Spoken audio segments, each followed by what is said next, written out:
have the Ayatollah of fantasy rock and roll with us today, Adam Rank. How you doing, Rank? They look great in person, and I just can't wait till next year where we can pack it full of 25,000. Hey, Bob, how you doing? Hey, I'm doing great. I didn't know it was Ball Guys Day. It was being ranked. I mean, how can you lose? This is the Dynasty Vipers ViperCast.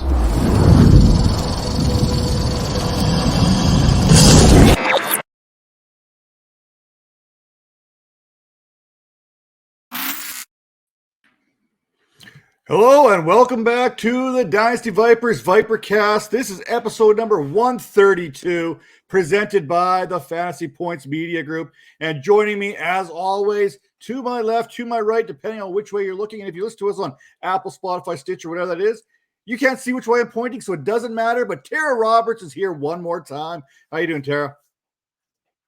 Doing good. And joining me, it worked out so well establishing the run last week with Evan Silva. We thought we'd run it back one more time with Adam Levitan of Established the Run. How you doing, Adam? Hey, I'm doing well. Thanks for having me. I've been looking forward to this here. I'm excited about this show. I think we're going to have a lot of fun here. And as always, if you're watching this right now, this is the ViperCast. Part 2 will be coming a little bit later where we go behind the grind with Adam and kind of talk about his career in the fantasy football industry. And a path that's kind of a little bit different, a little bit of poker in there, a little bit of this, a little bit of that. We got some pretty good headlines that we're going to talk about in the second half of the show, but we want to make sure that we talk about headlines here in the offseason because, hey, this is where headlines are usually the best altogether. I mean, some make sense, some make no sense. We're going to get Adam to kind of break it all down to us, kind of give us a little bit of fact or fiction, myth. Let's bust some of these myths here when it comes to these headlines. And we're going to start off right off the get-go with a headline that came out early here in the last couple of weeks.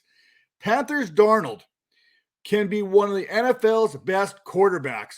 What are your thoughts on that? Let it out. Let me have it. Just let it all out. Well, unfiltered.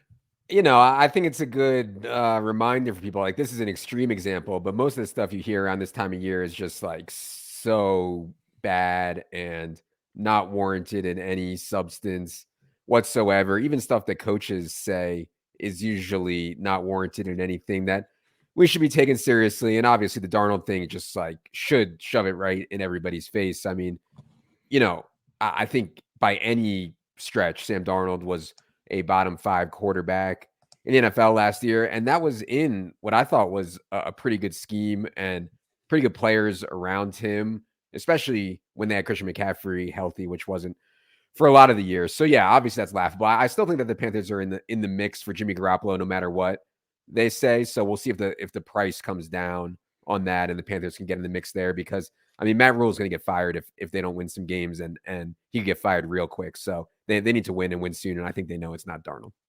Well, I don't want to make any excuses for Darnold, but he kind of started off good last season when McCaffrey was healthy. DJ Moore was clicking, even though DJ Moore we had those injuries to McCaffrey and everything else. Everything that could go wrong with this Panthers offense basically did. And yet somehow DJ Moore still was 23rd in routes per run or routes run or whatever that number is.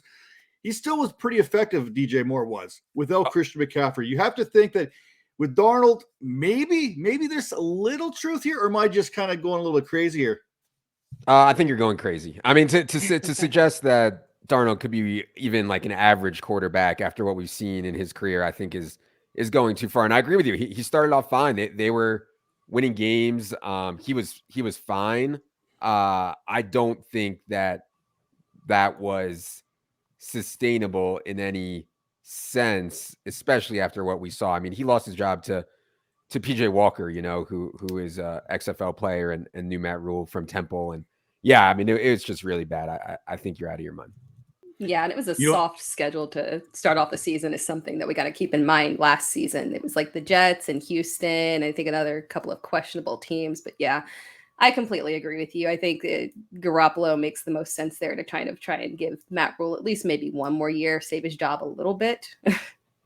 Well, let's stick with this Jets theme here a little bit here, because we've all watched all these Avengers movies. We know about the Incredible Hulk, the big green guy himself. Well, maybe there's an incredible bulk going down there in New York. The last headline there, Jets quarterback Wilson bulks up, feels better, and bigger. What is that? Well, he's in the best shape of his life, and in many NFL players are in the month of May. They're often reportedly in the best shape of your life. I know you guys aren't going to believe that. So yeah, it's just guys lift weights in the off season. They work with a nutritionist. They feel really good. They tell the media that, and then that becomes a headline because people have to write stories. I mean, it's just absolutely preposterous that would even be a story. So yeah, I don't doubt that he's put on a little bit of muscle. So has almost everybody in the NFL, and they'll lose some of that through training camp and through the season. You know, these are the kind of stories that, like, my God, it's like it pains me to like even go to ESPN and like read the headlines. It's like painful. I'm looking for something I can use here, and they're giving me Sam Darnold's been lifting weights. So you're telling me after a 17-game schedule where you're getting hit every single day of the week, that it's true that you could be in the best shape of your life after the rigors of that season are done. I mean, yeah, it's crazy. Now we talk about hulking up. We talk about bulking up.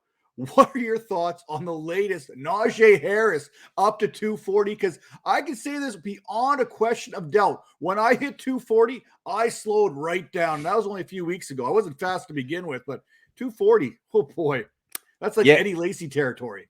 Yeah. There's a lot of data, that as running backs gain weight, they become worse. I think the wide receiver position gaining weight, if you maintain your speed, can be better. For whatever reason, running backs who have tried to put on a lot of weight, it just has not worked out for them. And we see the reverse too. I mean, Le'Veon Bell played huge in college, and then he slimmed down, and he was so good for the Steelers. I think in today's NFL, where you need your running backs to be catching passes, creating yards after contact, I mean, it's so hard for these big guys. And also, like, everybody thinks they're Derrick Henry, but nobody actually is Derrick Henry. I mean, to run as fast as Derrick Henry runs, 4.4, 4.5 speed at his size and his height, he's just so much bigger naturally and faster naturally than Najee Harris. I mean, Najee Harris was slow-ish already, I think. And then to add 15 pounds seems really crazy to me. And the run game, shockingly, was not solved by taking Najee Harris in the first round. I mean, that was just a ridiculous thing for them to think would happen. So yeah, that would be one that, we don't get the report on every guy who gains weight, but it certainly scares me or gives me some pause when running backs are adding that much weight. Do you think he could be the exception based on he's got a little bit more height than maybe your typical running back? Maybe carries it a little bit better? Yeah, it's certainly possible. I don't think it's like a huge thing one way or the other. And also, like, he can catch the ball, obviously, and he's a good player, and they'll be fine this year. They'll be mediocre. Yeah, I think it's fine. I just wouldn't be excited about him gaining weight. People are like, oh, look at his thighs. He's so strong. Like, there's something going on with beat writers and like tweeting pictures of thighs lately, because last year we had the Saquon Barkley and the AJ Dillon thing, and this year I've seen a bunch of thighs too. I saw Najee Harris thigh pictures and all this. I mean, it's out of control. I was strongly considering taking some pictures of my thighs and just to put them on there, but ain't nobody want to see that right now. Let's be honest. Agreed. Another headline that kind of came out there is Tyreek Hill really likes Tua Tagovailoa's balls. I mean, he says he throws a very accurate one of the nicest balls that he's seen come to him. This all came after, of course, that ball that was drastically underthrown. What do we make of Tyreek Hill and Tua Tagovailoa here and Tua's balls?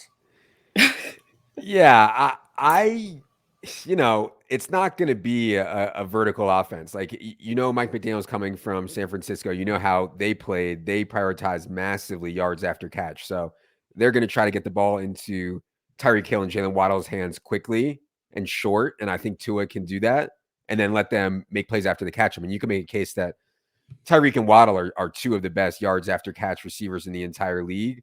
And I don't think the game plan is going to be to throw it deep a ton with Tua. I really don't. So I think it's overblown that, Tua, obviously, like, one clip that the social media team put out, some poor intern probably got fired for putting out that clip, unfortunately.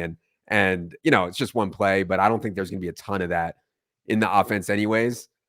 Can Tua support all their weapons? I think that's an interesting question. They have a lot of talent if you add in Gesicki and Cedric Wilson, obviously, to Tyreek and Jalen Waddle and Chase Edmonds plays well in the pass game too. Can Tua support all that? I'm pretty skeptical, but I do think that like getting Tyreek Hill and Waddle 6, 7, 8 short passes a game is well within what Tua can do and what they will do. Tara, am I the only one that thinks that maybe Tua could find himself in that high-end QB2 next season? Because watching what Tyreek Hill did with Patrick Mahomes, Kansas City did a lot of underneath stuff where Tyreek Hill made some big plays happen. You got Tyreek, you've got Waddle. Guys, you don't have to – Tua doesn't have to let it rip down the field. He can just drop it off and let these guys make plays happen, yet they'll let those yak yards add up. I mean, yak yards, they count just the same for the quarterback as anyone else. Tara, what are your thoughts here? Yeah, no, I agree with you. I think the thing that you got to keep in mind with Tua is that I liked him a lot as a kind of a streaming option last season because he had a pretty good floor throughout that second half where he came in back after the injury. And if he can keep that floor, stay healthy for the full season, elevate his game a little bit and add a little bit more upside with the addition of Tyreek, yeah, I can see it as a possibility that he could definitely be a high QB2, maybe sneak in there if, maybe a guy or two gets injured and sneak in there as a low-end QB1 if he can stay healthy. And then, Adam, back to you here. We're going to talk about the Tennessee Titans just a little bit. Ryan Tannehill now vows he'll be a great teammate to Malik Willis. Just a few weeks ago, it wasn't his job to mentor him. What are your thoughts? Should another teammate mentor someone on their roster when that person could possibly take over their job in 2-3 years, maybe 2-3 weeks? We don't know what the situation there is in Tennessee. What do you think about Tannehill now vowing to be a better teammate? Yeah, I wouldn't. I don't think you have to. I think you're out there to compete. I mean, these guys have competed their whole lives for a chance to play, and I don't think that Ryan Tannehill's job is to make sure Malik Willis progresses at all. If he wants to, that's fine. I would just if I was asked by a media member, I just wouldn't say anything or I'd deflect the question. I just try to be a good human in the locker room. But yeah, I don't think that it's that big a deal. I think that Ryan Tannehill knows his contract situation is really bad. I mean, the Titans can save $18 million if they cut him after this season. And so, and they drafted Malik Willis in the third round. Many people thought Malik Willis was going in round one. And so it seems likely the Titans are angling to move on, barring some heroic, massive performance from Ryan Tannehill this season, which I'm pretty skeptical that they can get when they trade away A.J. Brown. And yeah, I mean, I think it's going to be a rough go for Tannehill and would not shock me at all if we saw Malik Willis starts late in the year. And I think the Titans should give Malik Willis starts late in the year to know what their quarterback situation is. And all that assumes that the Titans are going to be, mediocre to sub-average team this season. So yeah, I don't blame him at all, but, I think he sees the writing on the wall. I mean, his time as a NFL starting quarterback is, I think, short-lived unless he really, really plays well this year. I'm going to move on from the headlines a little bit. Although, Matt, I got to say, I'm a little bit disappointed that one of our headlines, since you kept bringing up Tua and balls, wasn't Michael Pittman's headline about Matt Ryan being able to put it wherever he wants it. So, yeah, I'm going to need you to include that one next time. But moving on to something a little bit less fantasy relevant, or maybe a little bit more fantasy relevant. Adam, have you ever had to slap a league mate? Never. I mean, I was the commissioner of my leagues with all my friends growing up. I was always the commissioner, and it was mostly fine. We got to a point where there were just too many disputes, and I had to relate. It was just taking up too much of my time, and I can't. Life's too short to be answering messages from various league mates about their issues with the waiver wire and stuff. So I gave up my commissioner duties and I didn't have to slap anyone. I just quit being the commissioner. And, it's sad that it comes to that because the league kind of fell apart from there, which I think is sad. But yeah, just too many disputes, man. People are just too many whiners out there, I think, and too many people complaining about trades and waivers and everything. I prefer, to play in DFS or best ball where there aren't these commissioner decisions, but in these home leagues, I get that it can get heated at times. Yeah. So would you say you were a better or worse commissioner than Mike Trout? I've been following the story. It seems like this guy Tommy Pham is like a psychopath. Like there's something like wrong with this guy. And we all have these guys in our leagues too. Like, let's be honest here. There's one in every league. If you don't know who it is, it's probably you. Yeah. He seems like kind of really unstable, and I think that maybe it wasn't like Mike Trout's job. I think what happened, and from what I could tell, was that like they were making fun of the Padres or something like that, and Pham took exception to that. I guess he's got friends on the Padres or whatever. I don't follow baseball at all, but yeah, dudes that are unhinged in the fantasy league are definitely not good for business. And I'm sure Mike Trout has much bigger things to worry about than some dispute in the fantasy league about, IR spots or whatever they were talking about. But the whole thing was beyond ridiculous. Like nobody asked Jock Peterson to like go give a 5-minute play-by-play with like the details of his league. He just like came out with it. Like normally these guys just like want to get the media out of their face. They're like, yeah, we had a dispute. It's over now. It moved on. He came with like receipts of like with the message board and the moves and stuff. I mean, it was really weird. It was almost like, I felt like it was almost a bit, like it was almost scripted. But then the Tommy Pham thing, he seems like he wouldn't be down to be part of a bit. He seems like he's like totally unhinged. So yeah, definitely one of the weirdest stories I've seen. Are you okay with Jeffrey Wilson being stashed on the IR? That's the question. I didn't follow that part of it. I don't even know what they were talking about there. I guess when you have a guy on IR and he's healthy, you're supposed to take him off, right? But I think he had the out designation. He wasn't an injured designation. I think it was an ESPN thing. So got it. Yeah. Who knows there? But I think I've solved this. I mean, let's be honest. There's many league mates I've wanted to slap. I'll be frank with you with this. Now, I think I figured out how to figure out draft position each and every year to kind of get everyone out of the way. Have you ever seen those slap contests where they like kind of tee up and just like let each other go? That's what you do to determine who gets the first overall pick and redraft. Get everyone teed up, get the chalk going, pay-per-view it, stream it, whatever you got to do, make a few bucks on it, and just slap the crap out of each other. And whoever is standing when it's all said and done gets the number one pick. Everyone's happy. I would pay money to have like Mike Trout slap fan right now. I mean, wouldn't that be entertainment? Yeah, I think the slapping contests are fun. Yeah, and yeah, if you knew the people and it was famous people, sure, that makes sense. See, look at this. We're solving all kinds of league dilemmas here, right here on the ViperCast. Now, one thing I need to know is because you guys are just dropping that Establish the Run draft kit right now. I know Evan, he's been working hard on that top 50 board. There's all kinds of things that go into that each and every year. Are there some guys that maybe you have higher on your consensus in that draft kit that maybe most people do? Oh, yeah. I mean, the time to get values before everybody kind of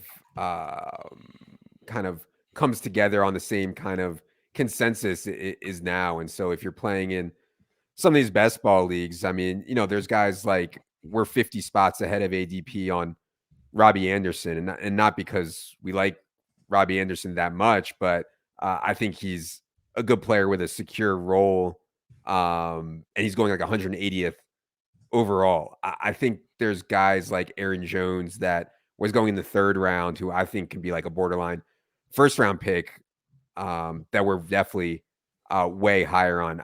I like DeAndre Swift a lot. I'm not sure. It's hard to get higher than market on DeAndre Swift. He's like 17th overall. I do think the Lions are going to be pretty good this year. And then a lot of Giants stuff, I think people are underestimating the Brian Daboll addition. I mean, this guy, they're going to throw. They're not going to worry about turning the ball over that much. They're going to throw vertically. They're going to play 4 wide. It's going to be really good for Daniel Jones and whoever can step up between Kadarius Toney, Wendell Robinson, Saquon, Galladay, Slayton. And so I think we're higher than market on a lot of the Giants, and honestly, a lot of the Jets guys too.